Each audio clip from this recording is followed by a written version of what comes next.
En fait, avant tu commences, Yo, it's the Red Blue Podcast crew. Reviewing flicks, both old and new. Red and blue, not political. Nah, man, chill. It was Marvel versus DC till we lost that thrill. Don't stress the episode, don't ask the season. We double up franchises, don't ask for a reason. He's got rules that nobody gets. His takes on movies, they're wild as it gets. He's got Superbald Mac and Gray by his side. Trying to keep it sane while they're in for the ride. These measures are out of control, but in the end he's got the final role. Yeah, that Blue Podcast, come check the scene. Movies old and new, know what I mean?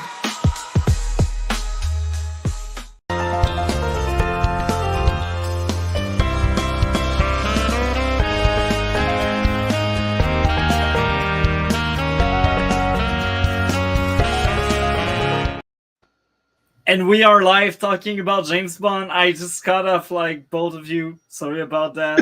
no problem. Went too fast. I No went problem. Too fast. So, how are you, Superbald? I'm all right.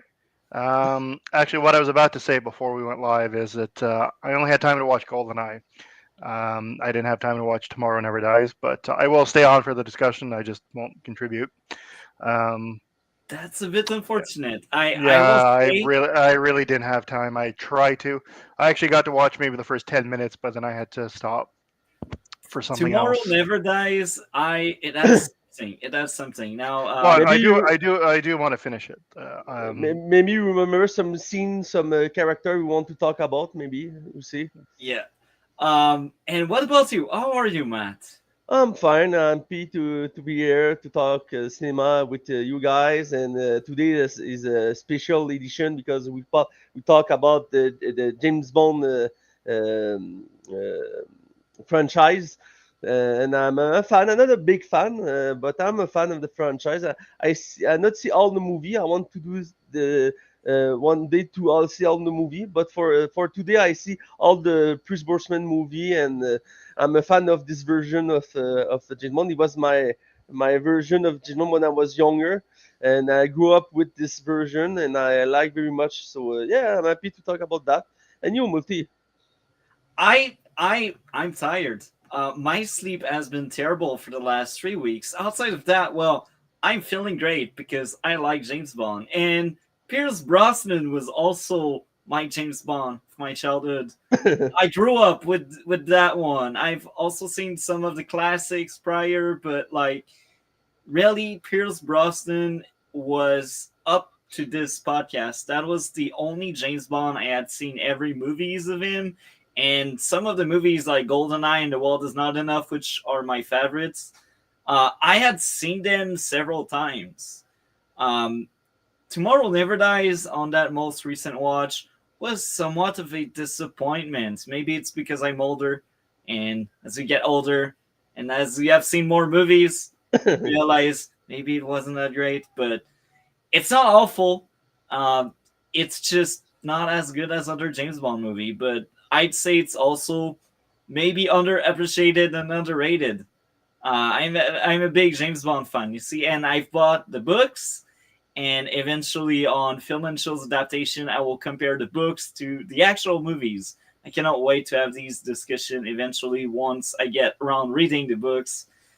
With that being said, we will dive deep into Goldeneye, and I will let Matt start on that one. What did you think of Goldeneye? So yeah, to say something about what you say earlier, this movie is the first movie that not adaptation about. It's not adaptation because the story is original. It's not a base of book of the Liam Fleming. That was one challenge about this movie: create a new story because all the book are back then was adapted. So you need to create a new story. Was one of the problem with this movie to create a new story. To take James Bond to a new modern era. That the thing with this version. So yeah, like I say, this version of James Bond was my version. Was about younger. I grew up with it, and for me, Pierce Brosnan was perfect in the role. And for me, Goldeneye is the best he had done. He had done 4 movies, and each movie is less good as the first one for me. I recall each of are good, but the first one is very is so great for a James Bond movie, for an action movie, and this is why the director Martin Campbell was called again to do the new version of James Bond when Daniel Craig was choose to be the new James Bond. He had done Casino Royale, so that's why Casino Royale was so good too. This is the same director as Goldeneye. And I like that because these two movies, Goldeneye and Casino Royale, are my two favorite James Bond movie. So for me, a good movie, a good action with a great bad guy. The story is when you see all movie James Bond, you can see this movie is kind of generic, classical for a James Bond movie, but he worked because of the character and the new vision of the modern era of the character, because this Goldeneye tried to more modern, and he worked great for that. More gadget, more complex story, more profound bad guy, Deeper bad guy. deeper bad guy. Sean Bain is perfect at this role.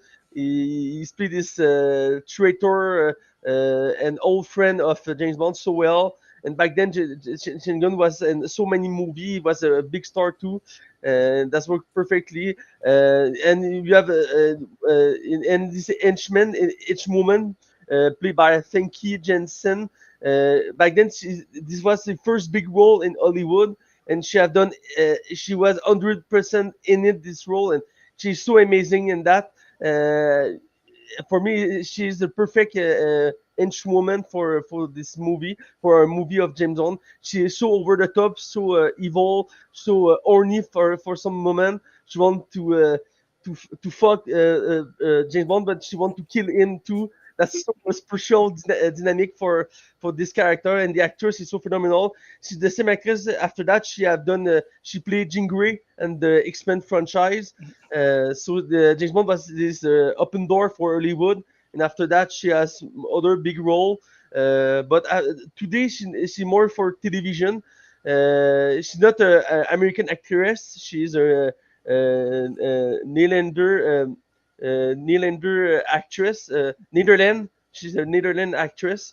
So, but she's so phenomenal in it. And you have Judi Dench play M. The first time M was played by a woman, and she's perfect in the role too. She created a new dynamic with James Bond, the other male character, and the MI6. She have a great charisma, and I will also interject if I can. I think she is the best M. Let's be honest, she is the best M, and I'm a big James Bond fan. I've seen most of the James Bond, well, at least I've seen all of the James Bond up to that point. And as we are speaking now, the only James Bond I haven't seen is No Time to Die. But I will attest and say, Judi Dench is hands down the best M, and it's not even fair for the others. So sorry to cut you off there, but I must say it. She is the best, and it's more than nostalgia. I don't see all the James Bond movie, like I said, but for me, Judi Dench is the best M for me too. The last actor play M for Daniel Craig, Ralph Fiennes, is great. He's good too, but that's the same presence, the same unique way to deal with the all the male character, all the problem. The role need to be, and Judi Dench, she perfect in that. I think maybe for the new version of James Bond, we come to in the few years with Denis Villeneuve. Maybe you need to do a female again to recreate this kind of dynamic. I think it would be a good idea. But yeah, for this movie, I think for me is the best Pierce Brosnan James Bond movie. Good story, good twist. The scenery, the country the certain take us have a good place, good use of the scenery. For me, it's a big entertainment. I not have a big issue with this movie. Like I say, it's kind of classic for the story, but the modern era taste benign in give us a better movie than many other before that. And like I said, the character are a big deal in this movie. Pierce Brosnan, Fink Jensen, Sean Bean, Julie Dench. Small World 2, like you have Robbie Coltrane. He's played Hagrid in the Harry Potter saga, and he played this mob, Russian mob. He's good too. You have one big scene with the James Bond, and the scene is cool. I like that. So many good roles. You have Alan Cumming. He's played so many roles after that. He's played Diablo in the X-Men franchise, and he's a funny actor. And he's played this tech guy. Tech Russian guy. He's funny. You have Cat Frage. He always say, "I'm invincible." Each time he will succeed something, it's funny. They give a little touch of humor in this movie. James Bond is not a comic movie, but when a little touch, you give a better story, and that was great for me in that. And yeah, overall, for me, it's a good spy and action movie with Pierce Brosnan. A good start. It's not the same for all actors, I talked before that, but for me, I don't see the movie, but all the people tell me that the Timothy Dalton. Yes, thank you. Timothy Dalton has not a great start and not a great continuity with these two movies, but Pierce Brosnan correct that. He done a good start and he continue with a good movie. Like I said, all movie are not as good as the first one, but all movie was good entertainment. And yeah, so for me, I was happy to see this movie again. Maybe it's like the 10th time I see this movie. When I was younger, each time the movie was on TV, I watched this movie. Or where my father want to see this movie, I see with him because my father is a huge, big fan of the franchise. He had all the VHS and DVD and Blu-ray of the movie, the all movie of James Bond. So he talked so much about the franchise with me. I'm not a big, huge fan as him, but I understand why he loves so much this franchise. And yeah, so yeah, good movie to see, and good one of the best James Bond as today to see. Timothy Dalton is underrated. That's my opening statement. His movies overall were not the best, but they were not the worst. The worst is clearly George Lazenby. No wonder he never came back. But here we are. I agree. Timothy Dalton is underrated. And George Yeah, Lazenby, his movies. The first one he did, I liked. The second one was terrible. Yeah, no, he's underrated. Honestly, I liked him better than Roger Moore. I was never a big fan of Roger Moore. oh yeah, okay. I wouldn't say as much. I think they are like on par. I will be blunt here and honest. I feel like most of these before Pierce Brosnan Bond, they all meld together outside of like George Lazenby. That's clearly the worst. I almost forgot he existed until I realized, They had a formula that they established and then just followed. Yeah. Yeah. But again, I think Sean Connery might be slightly above Roger Moore and Timothy Dalton, but I'd say Timothy Dalton. He kind of set the standard for everyone that came after. So yeah, and Timothy Dalton, as much as he's great, his movies aren't on par on what the character should be, and the actor that did kind of great job considering the material was given. And I'd say Pierce Brosnan is the new staple, and Daniel Craig, I like him a lot, but I feel like they stretched it too far with the fifth movie. That's why I didn't watch No Time to Die, because I feel like that one was unnecessary. So maybe that will change my mind when I end up watching it. But I feel like Daniel Craig should have ended with 4 movies. Anyhow, to get back to Pierce Brosnan, James Bond. That guy is a classic. Pierce Brosnan was my childhood, just like you, Matt. Just like you, I've seen that movie too many times. Before you continue, just one thing about George Lazenby. Yeah, he's not the best James Bond, but I don't know if you know that, super know that, but originally he's supposed to come back for other movie. But the agent say not go to that because he think the franchise will be dying. So George Lazenby, Yeah, and his agent told him, yeah, and if you do too many of these movies, you'll get typecast yeah, as like a James Bond kind of character. But yeah, his career never recovered from this. From yeah.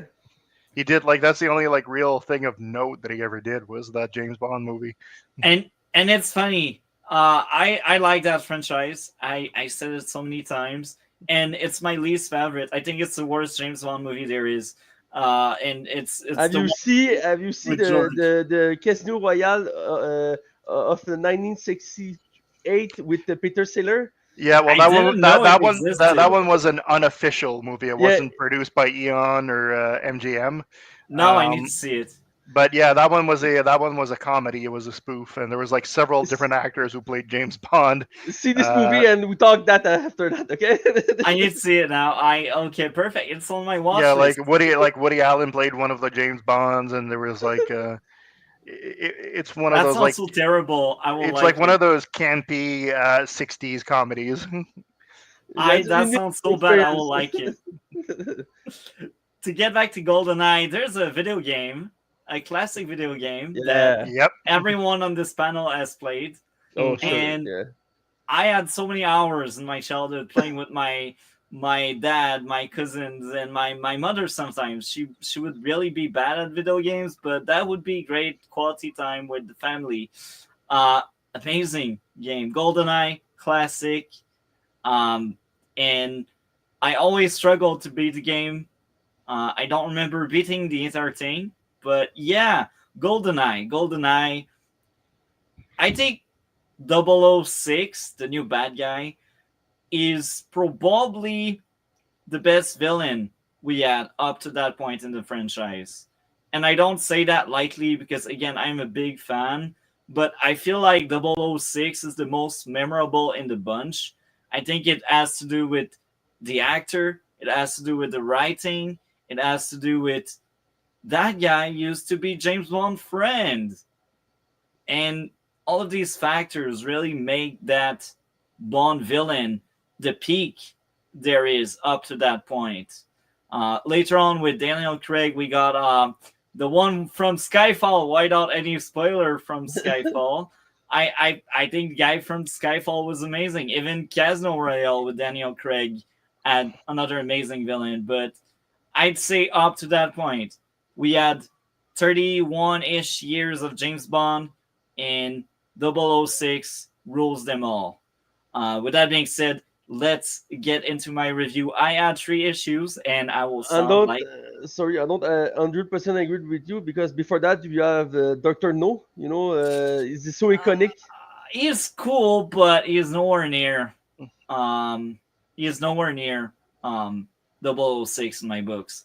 And again, I Doctor No, as of right now, Doctor No is my favorite James Bond movie, but my favorite James Bond villain is 006. Doctor No, big classic, amazing movie, but I think 006 is just cooler. Okay. But again, I said that Doctor No is my favorite James Bond, but GoldenEye as my favorite villain. To get back on track, I will sound like a broken record because when it comes to James Bond and a lot of other movies, I have the same issues. And here, I was disappointed when it happened because really early in the movie it made sense, it worked. All the way up to like the last 40-ish minute, we had so many action pieces where I'm like, oh no, it started over again. During the over-the-top action in the library, enemies couldn't aim. I could not stand this crap. Bad guys couldn't aim by the jungle base in the end. Massive plot armor on James Bond by the ladder and the big action piece.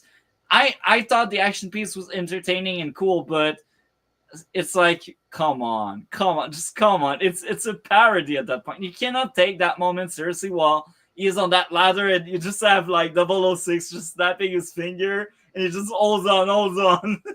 I just didn't bother to it. I was so bothered by it because up to that point, the experience was very fun.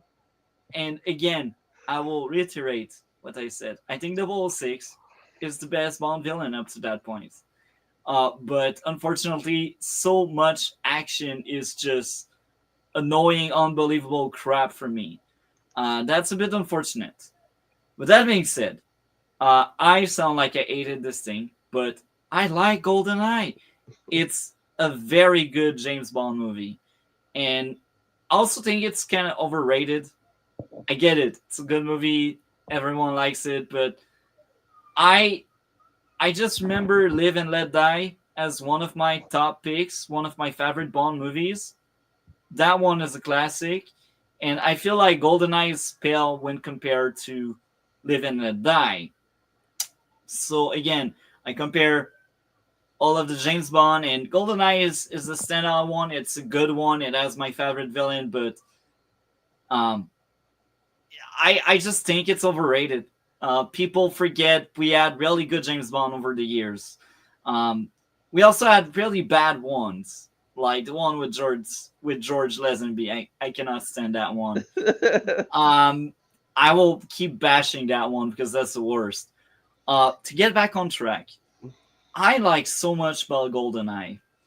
James Bond ego was very funny, and I thought Pierce Brosnan was just perfect for that aspect of James Bond. We really can feel the ego there, and I think he hammered it home much better than any other iteration of James Bond.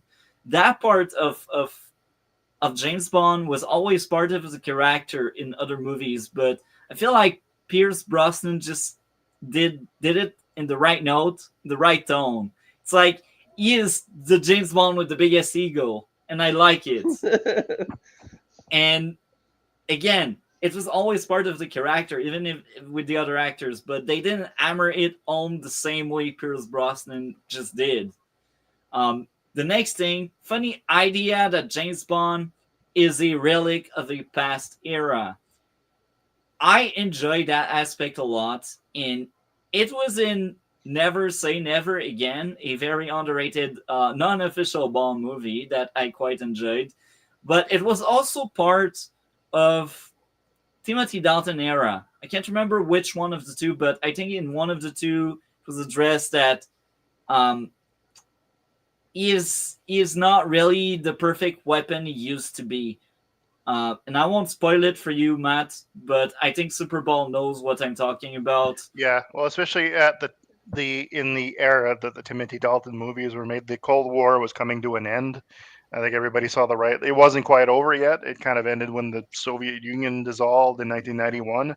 But like, yeah, the writing was on the wall because Russia had started its rapprochement with the West, the Perestroika and Glasnost. So yeah, and I know what aspect you're talking about. They kind of like acknowledge, yeah, you're part of like the 1960s, the when the Cold War was at its height. Yeah, yeah. And now my third big thing before I really get into other likes I had. 006 is revealed of being the bad guy. That was great, and it really felt hard because you feel sorry for James Bond. Like for once among all of these Bond movie, like you really feel sad about an agent dying because they seem so close. They seem to be that well-oiled machine working together, and now you realize they are opponents.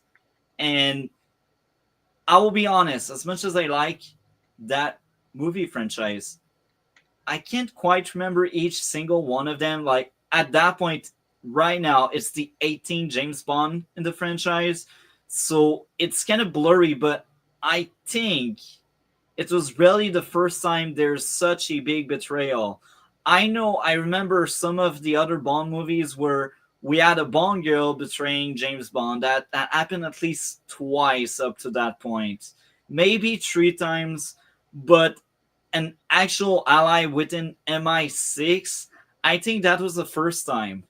I might be wrong there. Again, I've seen the other Bond movies like last year, and it's a lot of Bond movies to remember, but I think it was the first time we get another MI6 agent going rogue and betraying James Bond. So the reveal was sad and it was great at the same time. And they had like not that many exchange and they were very fun. Now, let's get into other likes. The music and the iconic dam scene very early in the movie. That was solid. And as usual, James Bond is marked by his one-liners. I think he's the guy with the one-liners. I'm so excited about reading the books eventually, because I feel like maybe a lot of these one-liners are straight up from the books, because that's the kind of stuff you put on your book to make it memorable. The firefight overall throughout the movie were very good, despite some less believable one by the end. The base blowing up was great. The intro was fun. The car chase, the action, it was all great. The poker game at the hotel after the chase was fun. I think the humor was also very good.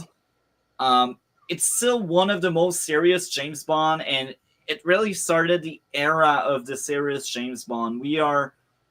If we forget Die Another Day, that one is freaking goofy, but like if we forget Die Another Day, I think we enter the more serious era of James Bond. Now, Tomorrow Never Dies has these moments where it's a bit more goofy, but it's not Moonraker style. It's not Roger Moore era goofy. It's a bit different. And that's great. We need change. At that point, that movie franchise is like 31 years old. We need change. I think the visual overall aged very well. And I've just seen another movie that was made around the same time. And that other movie had CGI moments that were not as good. So again, I think Goldeneye aged very well. And I think that was one of the few James Bond movie where we really started using CGI, because I think before the 90s it wasn't that present. Am I right? It wasn't as common. It was expensive, and the technology was very limited. So there wasn't a whole lot you could do. So it was. So I'm right to say that. So it's really the first big budget. Yeah, James well, actually, Bond from what I read, CGI. this is actually the first James Bond movie that had any CGI of any kind. None of the movies before that had any CGI. And it aged very well. I will give them props there. I will give them respect where respect is due. The bad guys taking over the lab was entertaining. Money Penny was really cool. She had like one or two scenes. Wow. And I said it during match review. She's the best. She's the best. I'm so glad they keep her for parts of Daniel Craig without any spoiler, but she's there for some of the Daniel Craig era movies. Judi Dench, amazing. And I feel like you're right. Maybe in the future reboot, we will get another female M, and that could be very cool, because I'm really tempted into saying what M stands for, but I will skip on that. Matt, and yeah, M just really great. The gadgets were very cool. The music was amazing. The bar was cool. James Bond overall is entertaining. And him driving a freaking tank. He drove a freaking tank, folks. Yep. He drove a tank. And it's also funny how one of these moments where it's a convoluted and contrived plan to have him like blow himself up with a missile and such. I was like, maybe they were trying that to pretend that it was an accident on one of the mission and one of the enemies, they took him out, and maybe that's why they really want Bald in to find that very contrived and weird plot to get rid of him. But that was so entertaining and creative. I like it. So overall, GoldenEye, classic. I liked it. I think, and that's a very hot take because I said it, I think it's the most overrated one, despite being very good. I think it's one of the most overrated one. I think I would place that one right in the middle, or maybe in the upper half, right after the middle, up to that point at least. Because I haven't seen No Time to Die, and I know Die Another Day is terrible. It's even me. I hate Die Another Day. I cannot wait to roast that trap. But yeah, that's my review. Die That's Another my Day. review. So I guess I will let Superbald go in. What did you think of Goldeneye, Superbald? Um, yeah, this is the first James Bond movie I ever saw, or at least that I remember seeing. I saw when it came out on VHS, so probably in 1996 or so. Um, yeah, I liked it at the time. I still like it. I had not seen it in a very, very long time. And as I've said before, I remember the N64 game. Like a lot of people, I remember the N64 game a lot more than I do the movie. In fact, when I was rewatching the movie for this review, I kept seeing things. I'm like, oh, okay, that's why that level is like that in the game. Okay. And it just goes to show that the game is actually very unlike a lot of video game adapted from films. It's very faithful to the movie. um, yeah. So yeah, there had been a long interval between the last Timothy Dalton movie and this one, 6 years, which was the longest break between any of the James Bond movies. And it was 6 years, and um, yeah, a lot happened in those 6 years. The Berlin Wall fell. The Soviet Union dissolved. Essentially, the Cold War ended. The internet was starting to become a thing. A lot of things were happening, and they did a good job to try to modernize the franchise to make it fit in this new reality. Because, as you said, during the Timothy Dalton era, they were acknowledging that, yeah, the world was changing and that Bond kind of belonged to another era. In this movie, they acknowledged that too, especially M, who I love in this movie. Judi Dench was amazing. But M, when she says to Bond, "You're a sexist, misogynist dinosaur, a relic of the Cold War." It was a way of acknowledging that in universe, but also to the audience. But still, it was a great movie. I mean, parts of it were actually filmed in Russia, something that would have been unthinkable for any other Bond movie before that, because it was so closed off before the end of the Soviet Union. Um, Especially in the 90s, there was a big rapprochement between the West and Russia. Not so much anymore, given the political climate. Or maybe there is, if you believe the conspiracy theories about a certain president being a Russian asset, but I'm not even going to get into that. I'm looking through my notes here. Yeah, I thought it was a really fresh take. It's a good movie. As Malte said, I think it is kind of overrated. I think just because, especially for younger people, especially people like maybe my age, this was the first James Bond they ever saw. And it was a good movie. And also, I think maybe for younger people, also the N64 game kind of maybe colored their memories of it as well. But it is among the better James Bond movies, and I did absolutely reboot the franchise after such a long break. So, but yeah, I think it may be a little bit overrated. Again, it represented some things that were going on at the time, like former KGB agents who, in this new reality in Russia, kind of either joined the Russian mob or went into business for themselves as mercenaries or things like that. One of those people is actually president of Russia right now. Yeah, great cast. They did an amazing job casting this movie. Pierce Brosnan, among the better Bonds, obviously, and for me, and like Malty and a lot of people, the first James Bond they ever really saw. I think he's in the top tier of like the actors. If I had to rank them, I would say he's probably number 2 under. I haven't seen any of the Daniel Craig movies yet, so I Ooh. think he's like number 2 under like Sean Connery. Um, right from the get-go, when I saw Sean Bean on screen, I'm like, okay, he's not really dead. He's going to betray him. I remember saying the exact same thing last week when we reviewed National Treasure, because I'm like, that's a Sean Bean role. That's what he does. But I think it's just because he has done so many roles like that since. It's why I came to that conclusion. And I'm also probably remembering that from having seen Goldeneye a long time ago. But yeah, Famke Janssen, this, as I think Matt was saying, this is like the movie that made her famous. Before this, she hadn't done a whole lot. She'd been in an episode of Star Trek: The Next Generation with Patrick Stewart, who will go on to star with her in the X-Men movies later.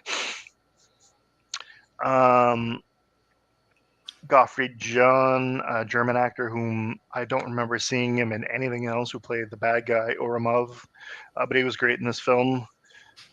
Robbie Oh Coltrane. yeah, Gottfried Jones. Yeah, Yeah, I want to talk about him because it's funny.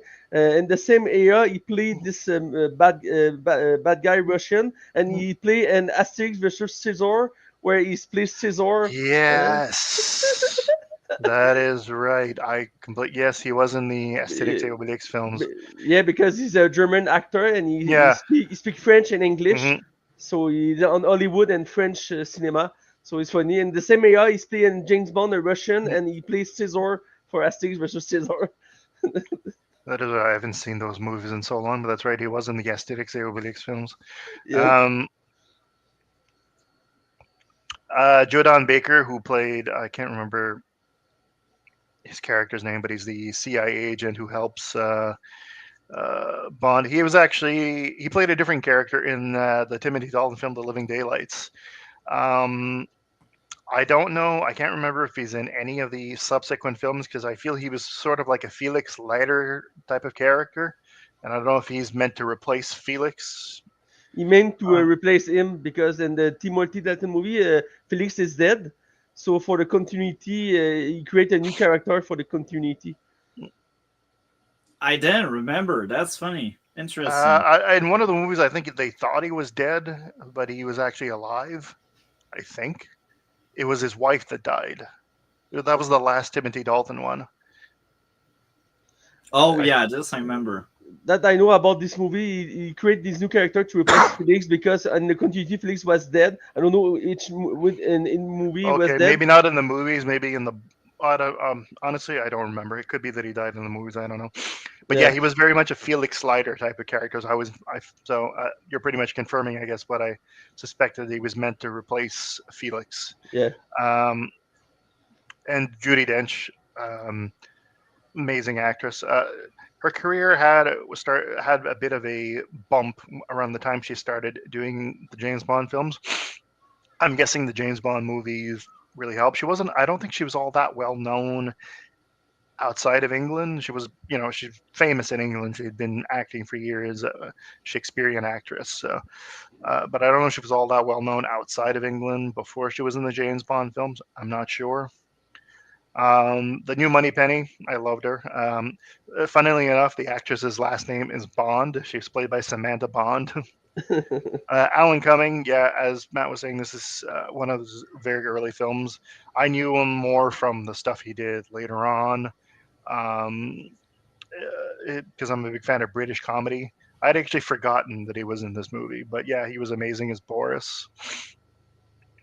The actress who played Natalia, I don't know if I've ever seen her in anything else. She's a Swedish-Polish actress. I don't know if she's done anything else that I've seen her in. I'm guessing she's mostly been in European films. Capable actress. She's played a, typical Bond girl. I can't say she was anything special, but she played her role. She was a capable actress.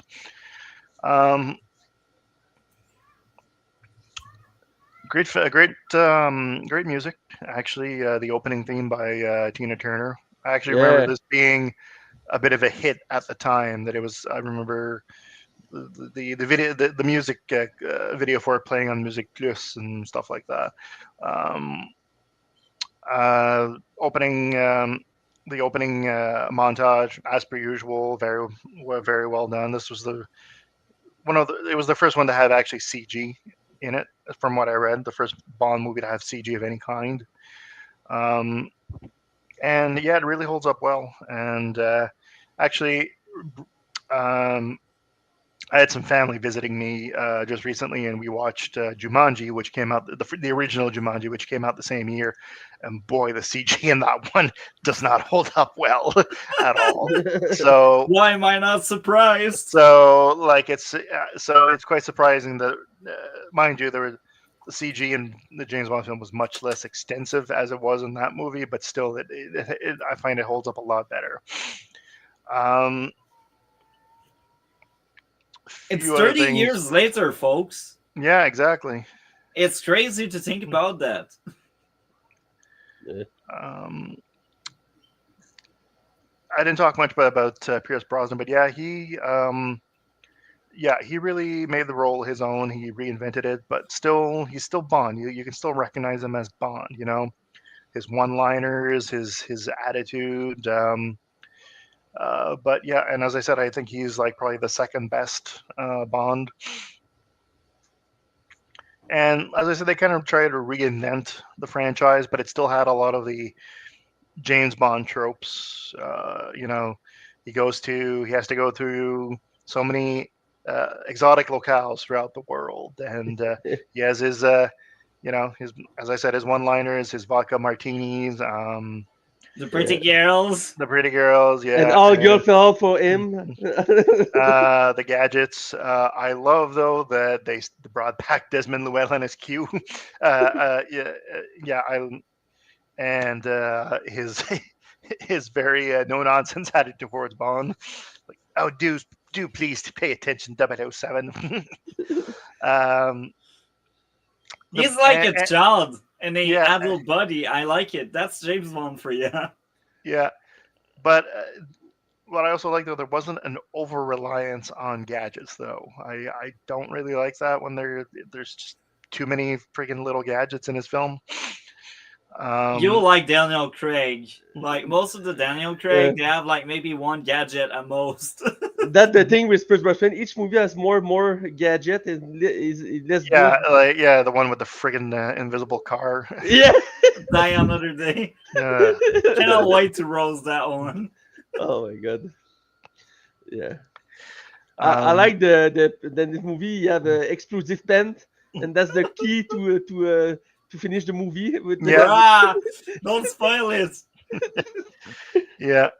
And again, putting Bond, instead of just like fucking killing Bond, they put him in these they try to kill him in these elaborate situations, which they leave. They don't even stay behind to make sure that it actually works. So they put him in these elaborate situations, which he always finds a way to get out of.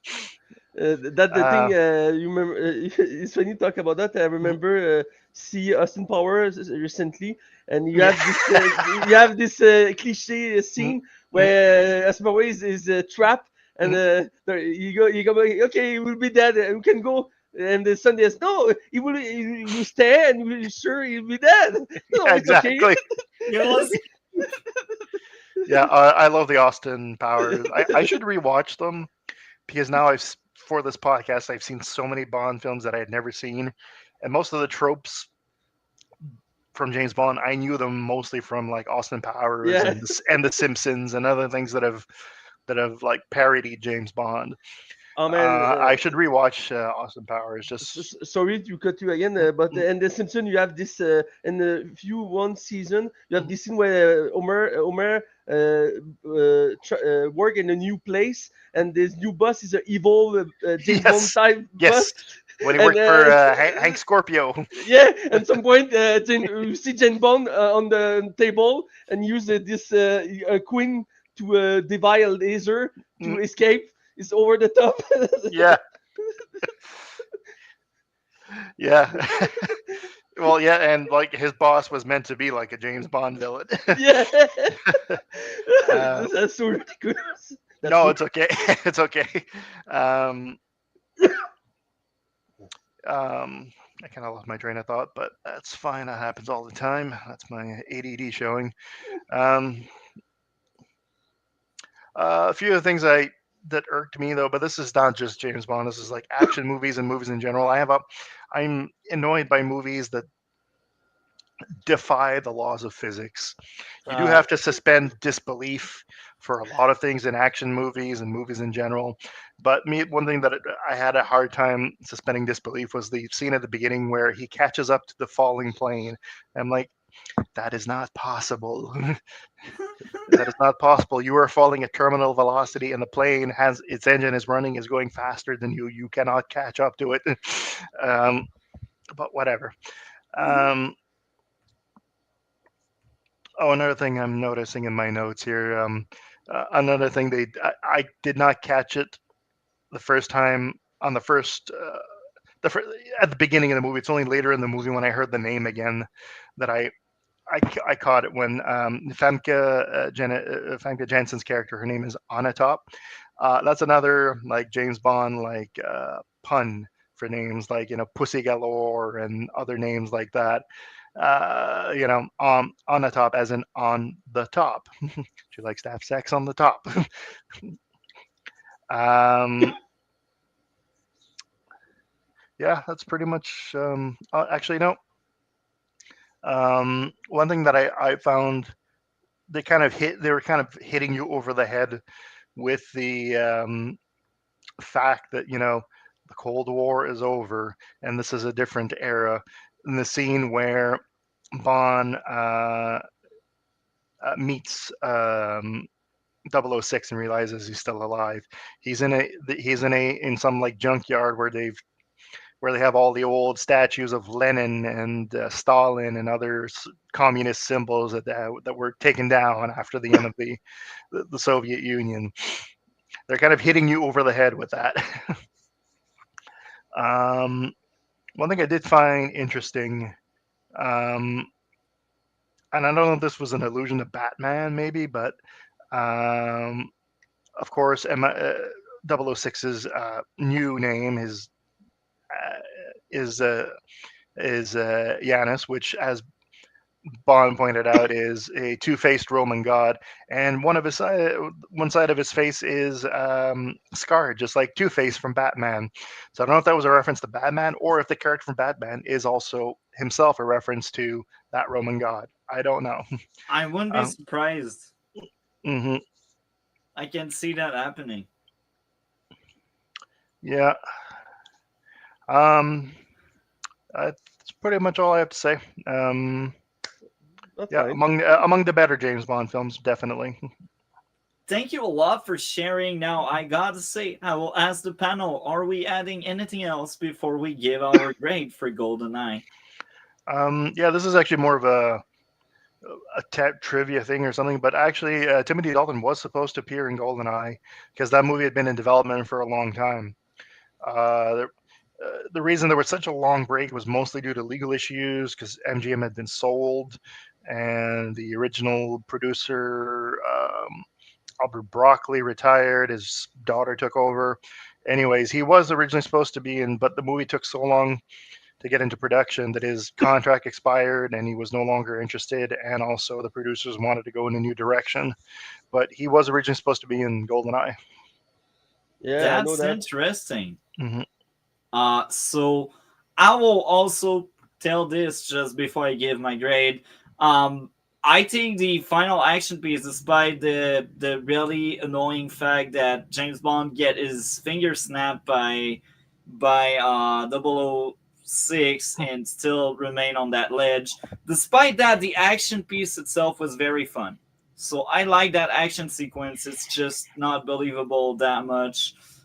So yeah, overall, James Bond GoldenEye for me deserves a 9 out of 10. And I was wrong when I said it's right in the middle in the upper part. I was wrong because I just looked into my list of James Bond movie on Letterboxd and I just realized as of right now, it's in 7th place among the 19 we add up to that point. So this includes Tomorrow Never Dies as well. So 7th place, which is quite high. Respect, Goldeneye. Respect. So what would be your grade out of 10, Matt?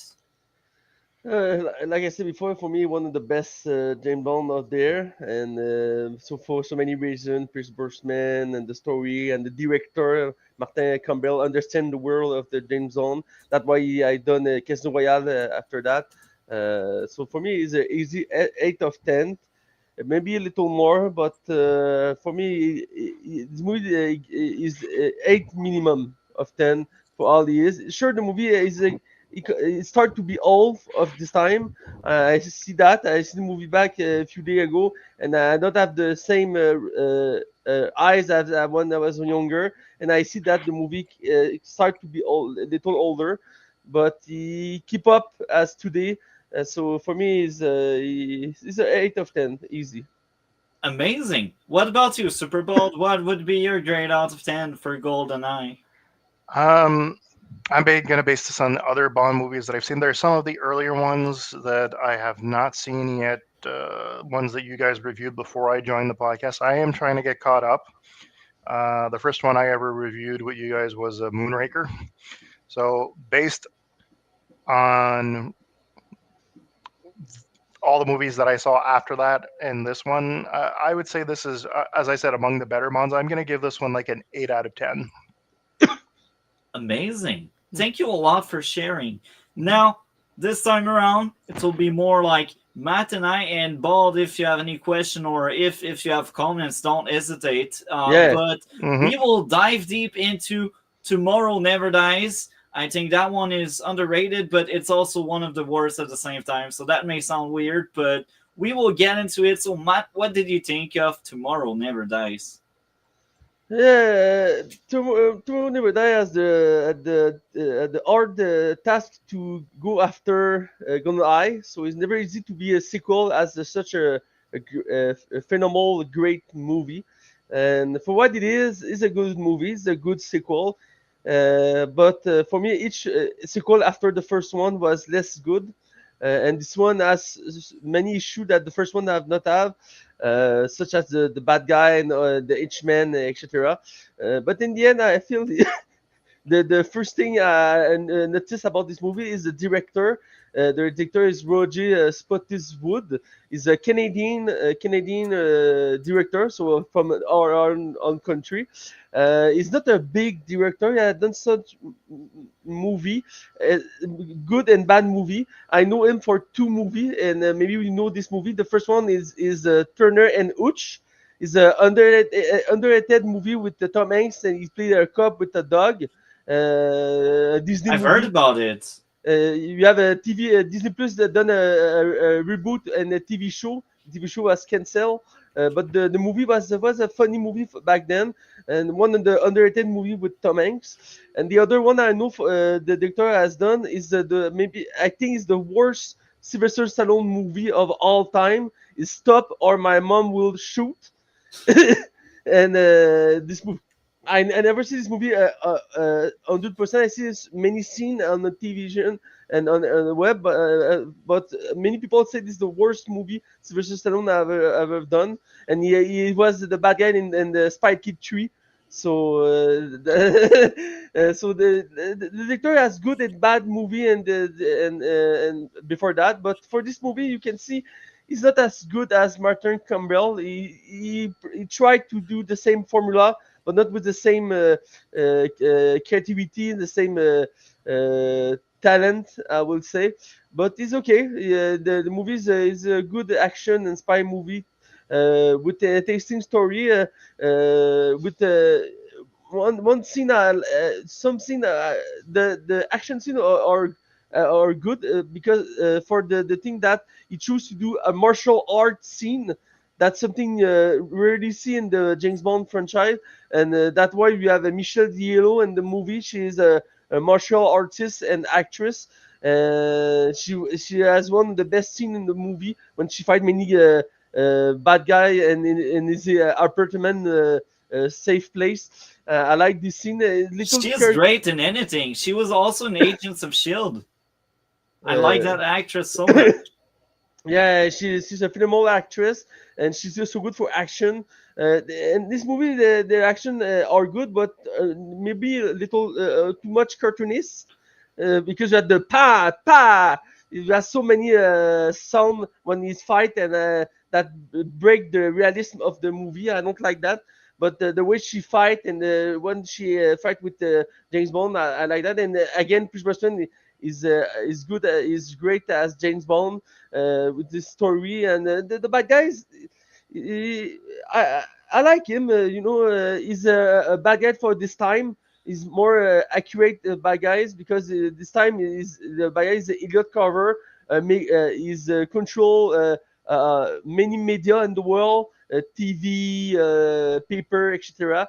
And he's played by Jonathan Price. This actor is a phenomenal British actor. He's so in many things. Very like this actor. He's played great this part of this role. He's not the best villain we have in the franchise. Not the best memorable too. But the movie tried to create a bad guys for the modern area, not a typical The modern Russian. era. Yeah, not a typical Russian or Arab or Chinese violent. He's a businessman, want to be more rich by control all the media, and I like the concept. The thing not work for me is the henchman. He's played by this German actor. I don't know this name. Maybe I will try to find. But je pense c'est God's Otto, I think. And the henchman has not charisma. He's just a big guy.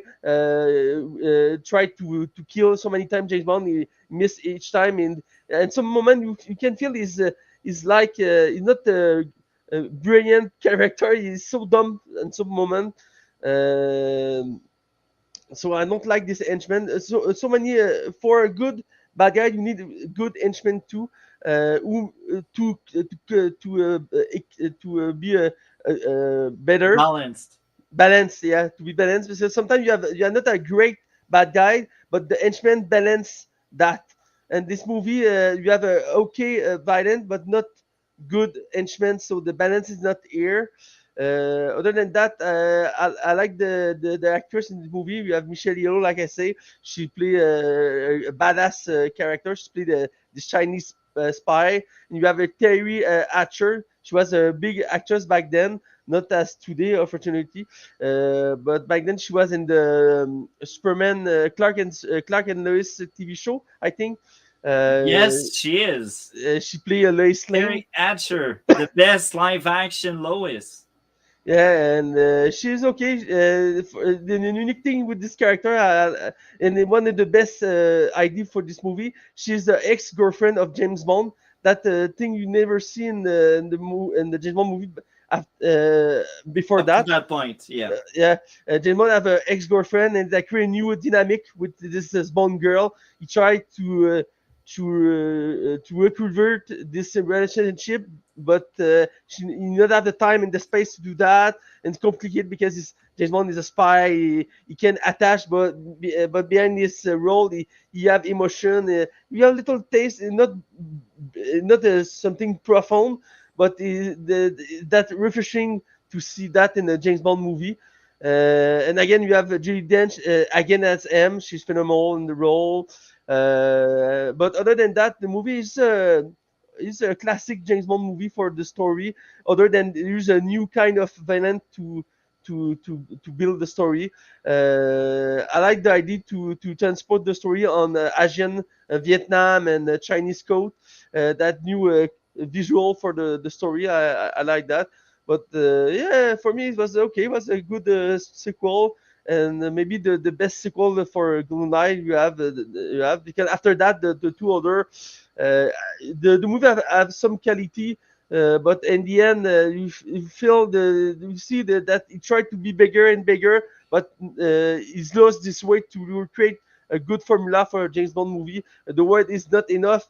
I like this movie too. Is okay, but the last Cannot one, wait for the world is not enough. But to pause here, is it as sexist as they say? I will tell you this: most of the James Bond are sexist, all the way up to Daniel Craig. Daniel Craig, they changed the formula. He is no longer the classic James Bond. They really wanted to modernize and make James Bond really feel different, to have a different flavor. Even in the storytelling, it's very different. But um, we speak about 21 James Bond movies where he is sexist. Let's be blunt and honest. He is sexist. And that's the joke. That's the point. He is that ex machina that seduces these girls, and he's just very sexist, and it works. The women like it. So, I will say it's sexist, but not the it's not the worst sexist of version of James Bond. I feel Sean Connery version of James Bond was more that's true. sexist. I agree. Pierce Brosnan, James Bond is more nuanced, more complex character. Sure, he has this side of sexist, but at some point he can he can see women as other than just for sex or for company. Like in this movie, I'd say I embrace it. It's just very funny. I don't think it's uncomfortable. I don't think it's that kind of uncomfortable. I think it's played on a very playful way, and it's funny. Yeah, the thing is, if the character is funny, so it's okay. Sexy is not okay when is that not funny, but in the case and for a much a movie of with Pierce Brosnan, that okay is it less like I said that the version of Sean Connery. But yeah, that's the thing with the James Bond character. You expect that the character will be sexist because the character was built that way. He's a spy from the 16, and he's a perfect looking, and he is mysterious. That the way the character was built. So I understand why this aspect, and that the good thing about the version of Daniel Craig, he tried to change a little bit the way he used that part of the character. Sure, he has a little taste of sexist, but not just the main thing that define the character anymore. So, but for go back to the movie of today, and then like I said, it's a good entertainment, and I like the idea the movie tried to do with the character Michelle Yeoh and T. Hatcher and the new kind of villain we have. But in the end, the movie fell with to use the formula again to do a Goldeneye 2, I will say. That not a Goldeneye 2, and okay for some way. It's entertainment. It's not a bad James Bond movie, but for a new area of James Bond, this movie is just good. Okay, good. Not perfect. Some problem, but in the end, like I said, the character is the strong all this version of James Bond movie, and Pierce Brosnan again is perfect in the role. So yeah, Tomorrow Never Die need to be seen for a fan of James Bond movie. So yeah, your turn, Okay, Multi. I guess that's my goal. Now, Tomorrow Never Dies. Okay. I will start by saying it's in 18th place as of right now. So only the George Lazenby is worst. But that doesn't take away the fact that I like it. I like James Bond, even if it's my least favorite, even if I think it's one of the worst as of right now. It was a fun experience. Thank you for existing. It's another James Bond adventure with Terry Hatcher that played the best live action Lois there is. We also got a very terrible and forgettable villain, but hey, you are forgiven, movie, because we got Michelle Yeoh. I like that actress so much.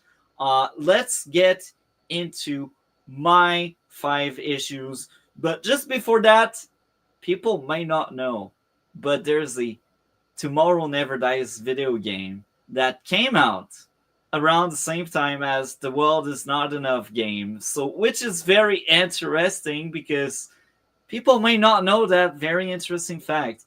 And I bought the game. I didn't play it yet. I cannot wait to play it to really get to picture that. But Oh, I played Who, this game. I looked for the game. I played this game when I was younger. Yeah.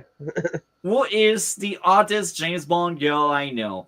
Well, I'd say it's hard to say. I think the point of most Bond girl are they are hot, and I will be honest, the one that stick up the most in my mind is Ellie Berry and Die Another Day, and I don't know if it's a good or a bad thing because that's the worst Bond movie. But the fact that I remember her, it's like what is going on there?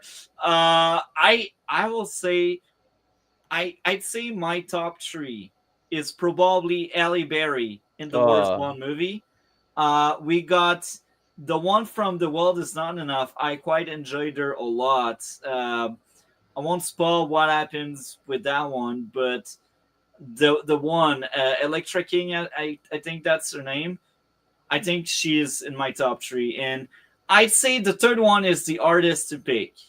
It's the artist to pick because there's so much to pick at.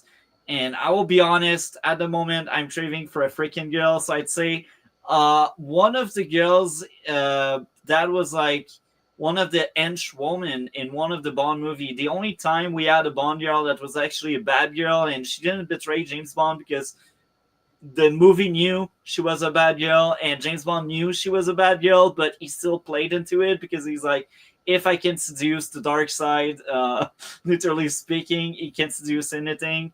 Um, I think she is my third pick. I can't remember which Bond movie exactly there is. I think it's Live and Let Die, or around the same time. I'm pretty sure it's one of the Roger Moore movies. This I know of. Which one exactly? I can't remember, but for she is the third place. for me, the first one is Eva Green. For me, is she's the hottest. She's the Bond girl in the Casino Royale, and Oh, she is good, she but I don't think she makes the cut, unfortunately. But that's just me. But uh, she's cool. I like the character. She's a cool character. I think her character is more important than her physique and how she looks. Um, Eva Green is a beautiful actress, man. she's not ugly. Like it's not for nothing she was chosen, but I think among all of these Bond girls, she is lackluster. Terry Hatcher is utter. Um, anyhow, to get back to Tomorrow Never Dies, Terry Hatcher, I enjoy her. She's not in the top three, but she's probably in the top five or maybe the top 10. Top 10. Yeah, yeah. Terry Hatcher deserves that. She was hot in the 90s. Now Yeah, she's old. But anyway, to get back on track, my five issues, because I had five issues with that movie, and a lot just of it five. is rinse and repeat. A lot of it is, I already said it too many times. But let's get into it. My first issue, the main villain was forgettable and weak. And it's unfortunate because even the henchman wasn't great. It's so unfortunate. So unfortunate again. I think the idea of using media was cool, but it's like whatever. It's 30 years later, it doesn't hit the same. Like it must have been amazing back then, but we've seen it so many times now that it just didn't age that well. Maybe I'm crazy. Um my next issue. During the base escape, after the spy shenanigan, the bad guys couldn't aim. The third issue, bad guys couldn't aim during the sequence that followed the bad guy's speech in the building with the Asian operative, Michelle Yao. My fourth issue, again, more of the same. More bad guys not aiming during the bike chase. The bike chase itself was cool. If you forget, they just missed on purpose because we cannot end James Bond here. There's still like 30 minutes of the movie, you know. More bad guys not aiming in the final action piece. It's hilarious. They pushed it so far. They pushed it way too far for me. Way too far. Way too far. Telling you, way too far. Uh, this movie start to become over the top, but is this movie is okay for that. But after that's the thing I have issue with other sequel. The story tried to be so over the top with the action sequence and the gadget. And the movie had one sequence is borderline over the top. When James Bond used this remote controller to control this card, and he jumped in the cart and he with his cell phone and Diane. Oh yeah, that's why I liked it so much. That was cool. I think is little borderline over the top, but it's okay for this movie. But after that, the older sequel, the movie was is too much in that. This movie had just the borderline line of that. But some people think is over the top. But for me, I like the car. That was the coolest car, and it just made it blew up. It was a decoy. I liked it so much. But again, the movie thinks you're stupid, and that's why they give people guns they don't know how to use.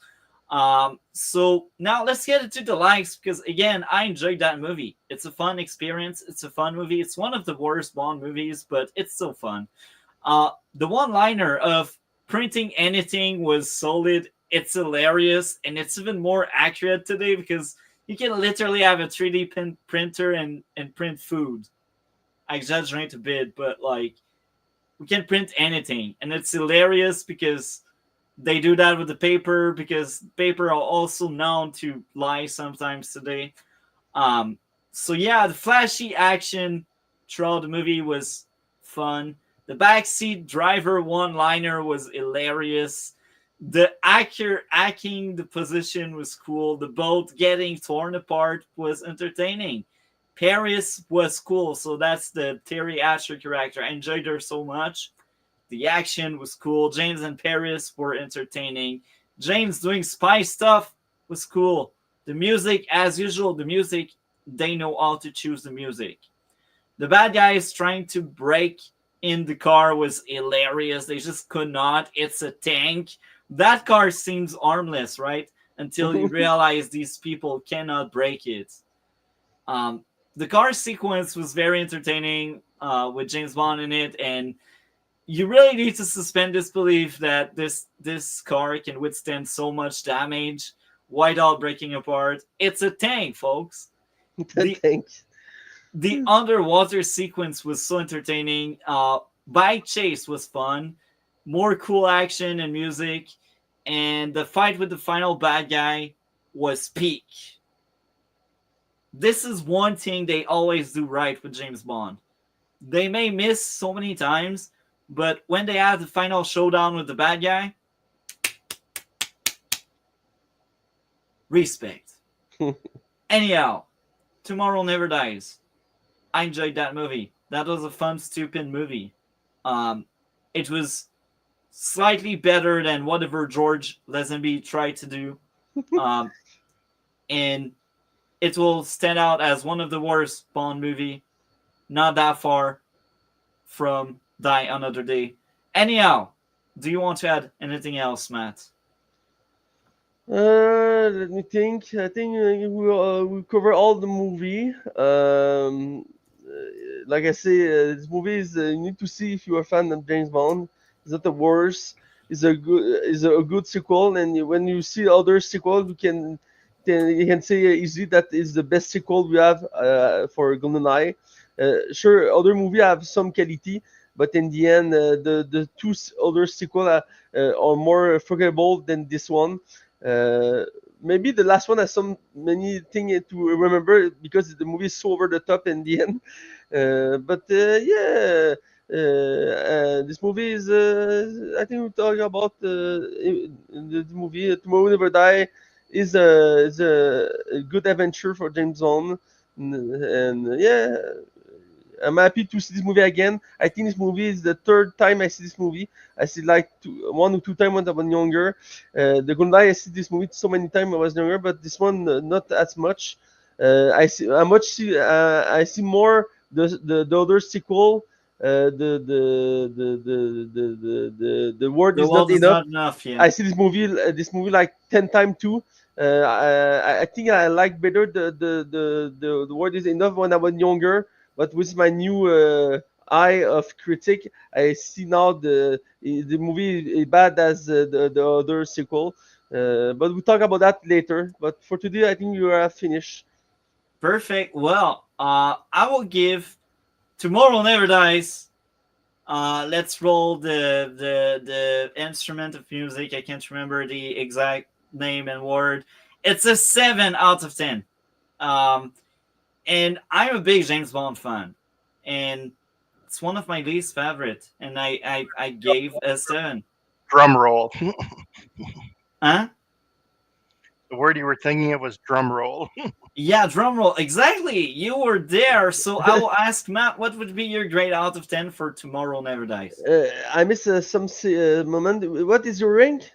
7 out of 10. Oh, And among okay. the 19 movies, it's an 18th place. And the Okay. George Lazenby is also a 7, but I'd say Tomorrow Never Dies was much more enjoyable, and I think it's due to Pierce Brosnan.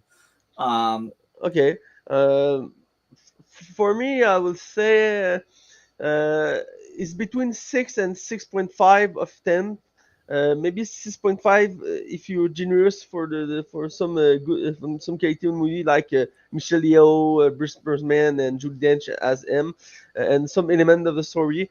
But like I say, in the end, it's just a good, okay sequel, but not much after than that. The director tried to mimic the formula of Goldeneye, and he do his best, I think, but he's not a strong director for that kind of movie. So and then you can see this movie. It's not a bad movie. So and I would give like a 6 or 6.5 or 10 for this movie. Interesting. So I will ask, Superbald, are you sold on that movie? Yeah, I still want to see it, and I said I did start watching it, so I want to finish it. Amazing. With that being said, this was the James Bond discussion. I cannot wait to cover the next few James Bond, Tomorrow Never Dies and Die Another Day. Um, the world's not enough. Sorry, what am I saying? And it's interesting. Before I forget to mention it, it was on purpose that in this 7th season of the Red Blue Podcast, we are covering 7 James Bond movie, 3 in the 80s and 4 with Pierce Brosnan. It was on purpose. 7 James Bond for season 7. Anyhow, I'm excited about future stream. Next week is musical week. What do you have going on your end of the internet, Matt? First of all, I want to thanks Mr. Sparkle in the comment. She said I'm good looking today, so thanks for the compliment. We'll take it. And when a woman say you're good looking, you need to take it. So thanks, Put Mr. a ring on her, man. So thanks, Miss Sparkle, for that.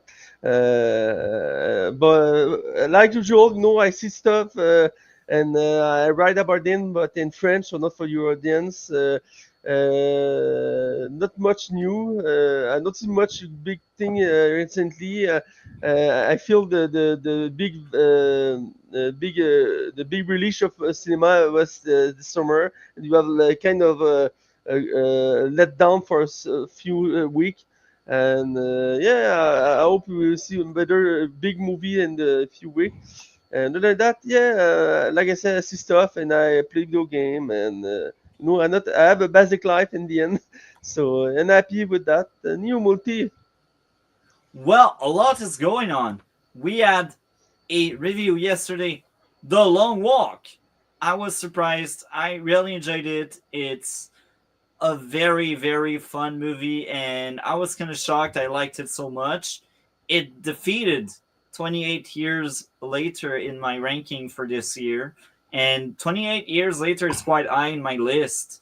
With that being said, last week we had one of the most viewed stream in a long time on my channel, a Dexter Resurrection discussion with the Dragon. With that being said, tomorrow we talk about Dexter season 1, 2, and 3 with the Dragon, if the Dragon had enough time to watch the 3 seasons. Next Monday, I take a break. I need a break. Next Tuesday, we are back with 2 musical movies. One chosen by Superbald being Joel's apartment, and one chosen by Matt being That thing you do. exactly right timing. You got it right. Yeah. And we will have a after show discussion about the Rocketeer, a very interesting superhero movie from the 90s before it was actually a thing. Well said. Yeah. And next Wednesday, not tomorrow, the next Wednesday, we will keep talking about Dexter. It's Dexter month. With that being said, what do you have going on your end of the internet, Superbald? Nothing. He's so busy. He's so busy. Yeah, Yeah, so busy. It's unfortunately. impressive. I'm jealous.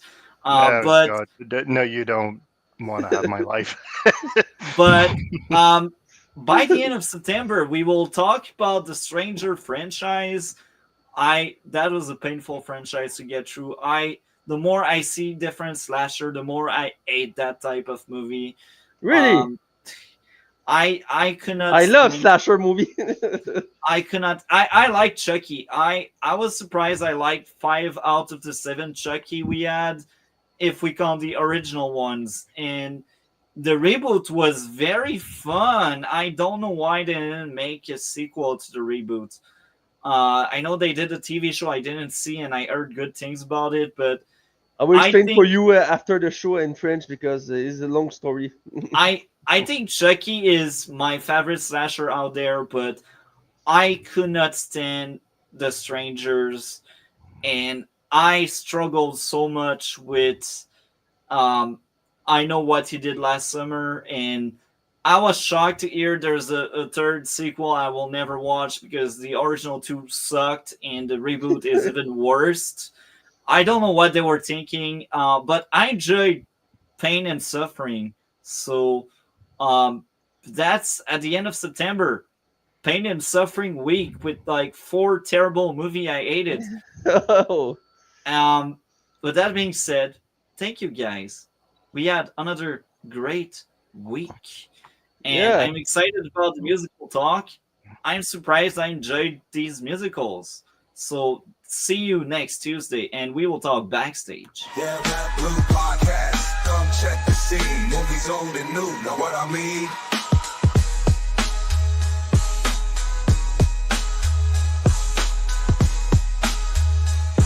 The Red Blue Podcast. Come check the scene. Movies old and new. Know what I mean?